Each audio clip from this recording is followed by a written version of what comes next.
All right, bear with me a bit here because I got notes. So we've been going on our little Monty Python trip that took a while to get through the pre Monty Python shows that all kind of converged to become Monty Python, and then we finally got to the main event and watched the Monty Python. So this week, to kind of cap it off, the one show that kept coming up from the Monty Python guys as a direct influence to what they did was that Spike Milligan show, Q. Oh, yes. So Spike Milligan is, you had heard of him. I had not.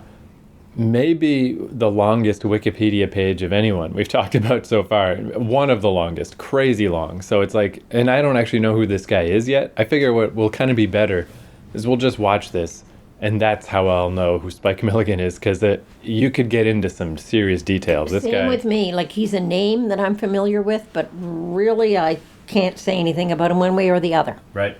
And I mean, yeah, apparently he just was always just involved in media and was working his whole life, just never stopped because he had the list of stuff. This guy started in radio, just like most people, moved on to television, specifically with this Q5 show we're going to watch, and but then wrote books, just never ending. The list of stuff this guy did is just enormous. But for our purposes, so his real name is Terrence Milligan. He didn't like that name, so he decided to go by Spike. And he became known through radio with The Goon Show was the main thing, and then onto television where this Q series was maybe his most famous or his most well-known, a surreal sketch show and inspiration for Monty Python's Flying Circus. So Q ran from 1969, it started just before Monty Python, to 1982, over 6 series for 38 episodes. So It's a long run. Yeah. Real long run. And the title, either people call it just the Q series or they call it Q5 because season 1 was called Q5 and then season 2 was Q6 and then Q7, Q8, Q9. And so most people just call it Q5 because that was the first one. And there's all these different theories about what the name means that, I don't know, I was reading them and I'm like, I don't know, these all seem pretty random and weird. None of them really stood out. But this one, whether or not it's true, I like this one, that Q5 was a technical scale used at the time for archival stuff, and Q5 meant severe degradation of picture and sound. And then Q6 is worse, Q7 is worse. So the joke would be that this show's a piece of shit and it's just getting worse. So I don't know, he never really said if that is why it's called that strange title. Like, why would the first one be called Q5? So it sounded the most likely, and it's the most funny. And this series is described, we're always talking about all the sketch stuff we've been watching, how sketch is always really hit and miss, Monty Python included. So this series is described as extremely hit or miss, like some of it is just not funny, but extremely influential and one of these like pillars of the BBC and of British comedy and of the modernization of comedy. And pretty much every member of Monty Python spoke about being influenced by Q5 at some point. They mentioned it either at the time or later in biographies and stuff. And they said that on the one hand, the general vibe in the Monty Python camp was they were kind of bothered by the fact that they had this idea for this stream of consciousness comedy that flowed from one thing to the other. And then just before, 6 months before their show came out, this other guy put out a show that was doing that same thing. And they were like, fuck, this guy stole our idea before we even got to do it. But on the other hand, John Cleese specifically said that him and Terry Jones were talking about this Q show, and that seeing him do away with punchlines and flow from one thing to the next really helped give them the bravery to go even further, because he said a lot of the early writing sessions for Monty Python were a lot more what you'd consider like a standard sketch show, set up, punchline, end of the scene, whatever. And this Q show kind of it made them feel more comfortable getting weirder than they would have been otherwise. So it definitely had a positive effect on Monty Python. It makes me think of, I heard a similar thing about William Gibson, the guy who wrote Neuromancer and kind of coined like cyberspace and came up with a lot of these ideas of what later became the internet age. He kind of foresaw a lot of stuff. But just before his first book, Neuromancer, came out, what's that Harrison Ford movie? Blade Runner came out, the Ridley Scott movie. And there's a ton of stuff in Blade Runner that's based on an old Philip K. Dick story that is very similar. And William Gibson said he felt the same way as that. Like, he left the theater And he's just like, fuck. Like, this thing that I'm almost done working on that I thought was all revolutionary, somebody else did it before me. Like, what the hell? And in that case, both things became famous. Blade Runner's famous, Neuromancer's famous. It all worked out for everybody. And that's where you kind of wondered, like, do people copy off one another subconsciously and they're not realizing it? Right. Or is everybody kind of on the same wavelength? Yeah, I think it's probably that, especially because we're all, in the same society. We're all in the same basic pop culture. We're all, it's all the same stuff influencing us. Yeah. So it makes sense that parallel. But today, when you've got internet all over the world, you can see that. But in these days, if British television is doing something that American TV is also doing the same thing, it's like airplanes. Everybody seemed to be on the same ballpark, like, hey, the planes were ready to get up in the air in 1909. The Wright brothers were the first ones to do it. Electric light bulbs, same thing. While Edison's mucking around with the electrical light bulb over in the United States, over in France, some other dudes just about ready to do it too. Like, go figure. Yeah, like I know some people are really into the idea of the collective unconscious, of like we're all unconsciously connected in a literal way, just somehow, like the brain waves of the planet, where I think like what happens functionally is the same as that. I don't think we really are connected like that. I just do think it's like if you're drawing from your environment, there is only so many conclusions you can come to based on what you have at hand, and yeah, we're just all in the same world. And I guess if you were like really ahead of the curve, if you were like 200 years ahead of the curve, you wouldn't even be able to do anything with that. Only the people who are a little bit can see just a little further. Yeah. So it makes sense that Leonardo da Vinci, famous for that. I mean, there he was with airplanes, kites, all these things. Yeah. In 1500, but there was nobody else seemed to be in the same ballpark. Yeah. So I do think, and also, you can only go so far ahead. Like even if we got teleported back to prehistoric days, we could know about a computer. We're not going to be able to make one, So it's just, you're kind of limited. And then, it would almost be weirder if only one person had an idea out of billions of people. But it is still surprising. With this show, as opposed to the example of Blade Runner and Neuromancer, the Monty Python guys kind of said the opposite sort of thing happened here, where at the time, they really felt like Spike Milligan beat them to the punch and like, oh man, what the fuck? But now that you look back, this is not a well-known show. It's not famous the way Monty Python is. And they're like, I don't know how to explain it. Just roll the dice. Some things hit, some things don't. So to them, this show was the heaven and the earth. But to the world, it's not Monty Python. So we'll see. All right, so most episodes of this show still exist. There's only 4 episodes missing, and they're all from the first Q5 season, because again, that like the worst policy of all time, where they used to not archive stuff and tape over things, and like, man, so dumb. So I couldn't find the very first episode. So I have episode 2, and even this surviving copy, it's like a black and white tele-recording, which I don't know quite what that means, but originally this was broadcast in color, but the only one that survives because of the horribleness of archiving back then is in black and white. But then I also found an episode from Q9, the 5th series, episode 5 from 1980. So I figured we could watch the 1969 episode and the 1980 episode, do our standard start and end type thing. And compare, see if it holds up. So Q5 episode 2 and Q9 episode 5 for anyone who wants to watch along. And the magic word this week is the tree fell on her. The tree fell on her. I don't know. I mean, I guess I'd just say I don't get it. Of all the stuff we have been watching for the last year and a half or 2 years, whatever it is, personally, that is the worst. I mean, it's the weirdest, that's for sure. It's weirdest, but it's a piece of crap. Yeah, I mean, I can't say I liked it. Yeah, like that's.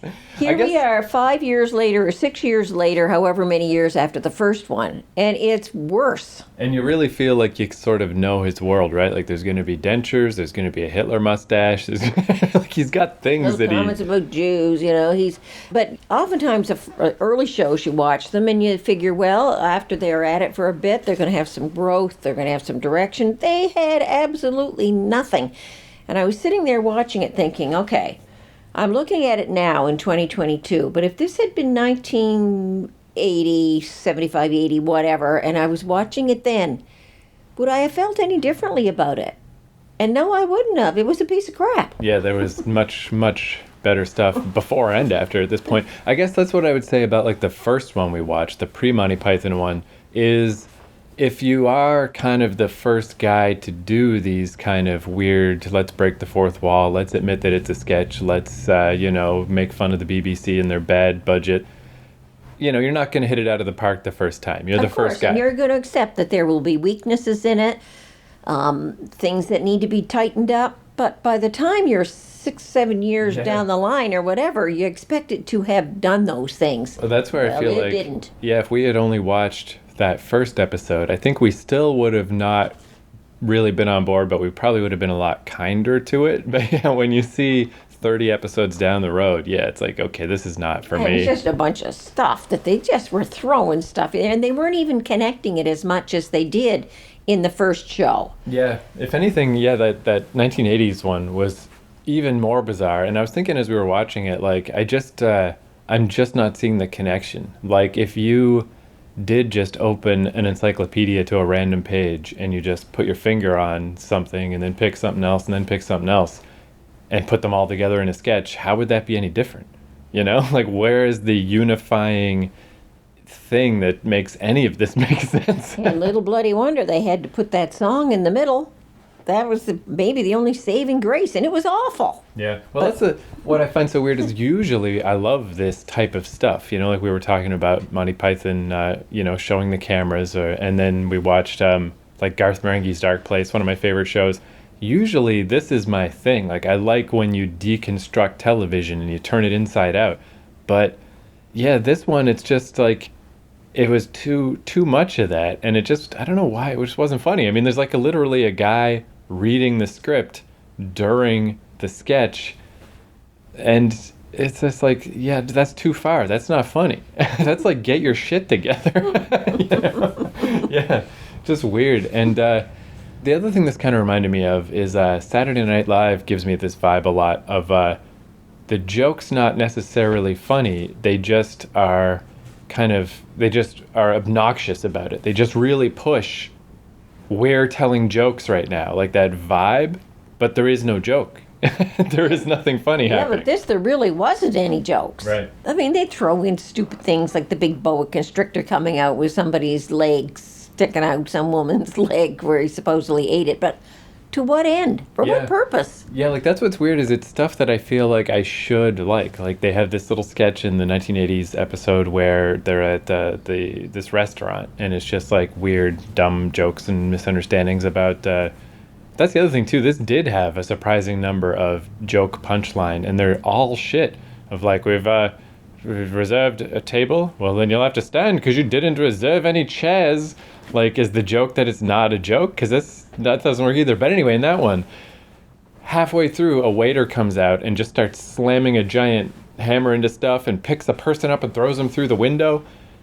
That should be exactly what I like. That everything just went to shit for no reason and it's just bizarre.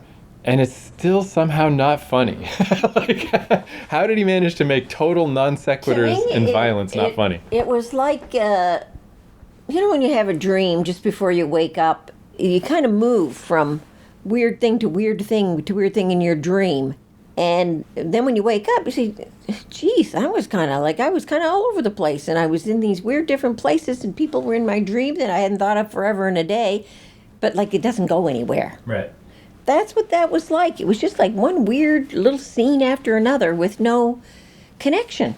Yeah, well, that's one thing too. Yeah, that like the Monty Python guys were saying that idea they had for our stream of consciousness and sketches flowing from one to the other, like the Monty Python version flows much better. It makes much more sense. This literally just stopped. Just like, we're done. We're just done. And it's like, really? Like, what was the one? The silent film went on and on and on to no end. It just stopped. It's like, why? Why do we do that? And yeah, like that dream logic too. Like sometimes that can be sort of delightful, sort of a weird, neat thing. Well, I mean, like I would say like Terry Gilliam's cartoons, you know, just dream logic, just weird stuff, but you watch it and it's like neat. Where this is actually what a dream is like when you think back and you're like, none of that made any sense. You know? Yeah, so, I mean, I can see it, especially that first episode. I can see the connections and the similarities and the tonal stuff that is And like I could Monty see Python. that first show from watching that and knowing when it was done. I could see some promise in that it could develop into something that could have been something, but it didn't. It Yeah. didn't. In fact, it got more disconnected as it got on. I'm Yeah. surprised they kept that on television. It was just, and not because it was offensive or anything. It was just stupid.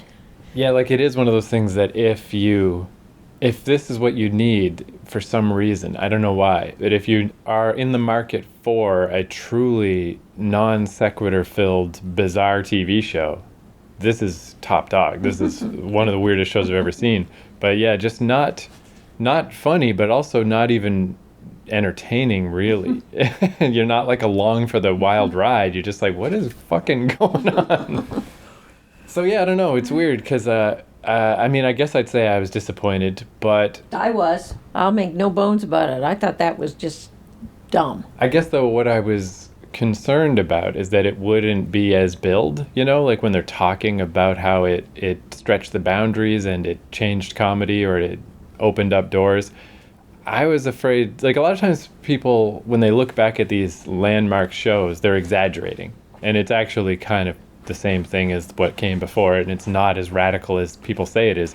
That is as radical as they said it was, but yeah, I didn't really like it. So I'll give it credit for that, but it's pretty fucking lame. Yeah. Yeah. I think they should have stopped after Q5 season and just left it at that. Yeah. I mean, I was thinking that too. I was thinking how I was giving the BBC archivists a hard time, and I still think it's insane that they just deleted stuff. But as I was watching that, I was thinking like, yeah, but I guess if I was them back in the day, with again just no conception that there would ever be an internet or archival stuff that anyone would care about old TV, and you're watching this, because it really has that feeling of just a junior high school talent show or something. It's just a bunch of guys Exactly. just there. jerking around. Junior high school talent show. Just Yeah. a bunch of stupidity. It certainly doesn't feel, like important to Probably keep didn't it. even have it didn't have as much direction as a junior high school talent show would have. So I guess that's what I think is interesting, I guess, is like when you watch older, the more classic stuff that we watched, it is more formulaic and more, Lucy and Ricky or, whatever, but Leave It to Beaver, any of that stuff. Those shows were better, but they were of an old style. So to get to the new style, I mean, I guess you got to go through some rocky roads, and this is the rocky road. But even to do the new style, you've got to have somebody who has a little bit of sense of connection. Yeah. This had no connection. Or like we were saying when we watched Kids in the Hall, it's surprising how well they connect, like the cab drivers back in this sketch from the earlier sketch, Yeah. and just different stuff. Yeah, and Monty Python, did a lot of stuff like we were talking about, the ladies who were trying to go visit Jean-Paul Sartre and they accidentally drift their way into the Norrell saga. Yeah, like there's some kind of Yeah. cohesion. Yeah. And this had zero cohesion. This was like- Even within each sketch, it had no cohesion. This was like you have a thought. Okay, let's film that. Yeah. And then, I have another thought. Oh, let's film that. I just thought of this. Let's do that. There was no connection at all. No, and I'm not saying everything has to be connective completely, but you have to have some little bit of ingenuity. Not just like, there's my thought. Okay, let's do that. Oh, okay.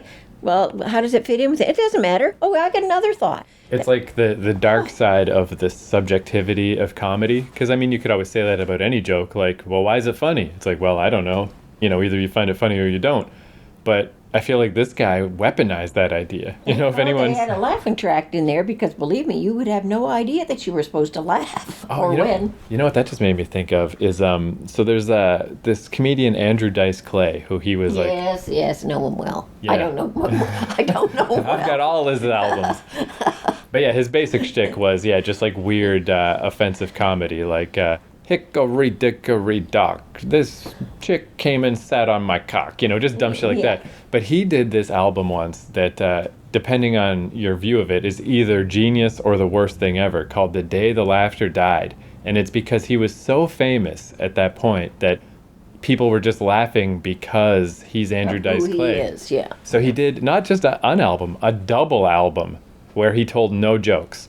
He just did his shtick with that like cadence, like he's telling a joke, but he didn't tell a joke, and everybody laughed. For 2 fucking hours, everyone laughed. And he did that just to prove the point of like, you guys aren't even listening anymore. So, I mean, that's kind of what I feel like with that like audience in the Spike Milligan show. Like, it's just, you'd feel awkward if you were the one person not laughing. So everyone just laughs, but there's nothing funny happening. Yeah, nothing funny. Well, anyway, so that was quite the way to finish off our Monty Python thing, right? That it kept going up and up and up, and we were like, oh, I hope Monty Python like lives up to our memories, and then it does, and then we finish off by falling off a cliff. Yeah, because even it is so weird, like stuff when I was watching this stuff that I felt like should be funny, like this weird sketch was one of the more cohesive ones, where for some reason a guy agreed he was going to sing Ave Maria as he leaped off a cliff. So, of course, he died on the rocks. And then the record company sued his family. So now his family's trying to figure out ways to complete the song and complete the contract. So they're making weird parachutes. And it's still stupid. But just the bizarre violence of leaping off a cliff to your death should be sort of funny. And it's just not. It's like that's what I found really weird is like I feel like I should think this is funny, and so anyway. Yeah. And even that restaurant sketch where they were hammering all the patrons to death and throwing them out windows, and the Anglican bishop is the host who comes, like, what's all that about? Yeah. And even the couple that comes in and is looking for the table, like, it doesn't go anywhere. All of a sudden they just say, well, that's the end of that sketch, and they all walk off the set. Yeah. But then that's the other thing is it's not just weirdness. It did have old school corny Catskill jokes in it too, of like weird jokes about like, I don't know, you could have my mother-in-law, she's upstairs on the bed, whatever. It's like, why'd you put that in? If you put a joke in and it's the worst joke. Yeah, I don't know. But that doesn't go anywhere. It doesn't grow, or there's not a follow-up to it or anything. It's just like a little one-liner that's thrown in there. Yeah. I don't know. I could definitely see comedy nerds, comedy hipsters that would probably be like, oh, it's the funniest thing ever. But it's like... well, go for it then, buddy, but I thought it was stunk. Yeah. Yeah, no, definitely. So, well, I guess we're in agreement. That's a plus.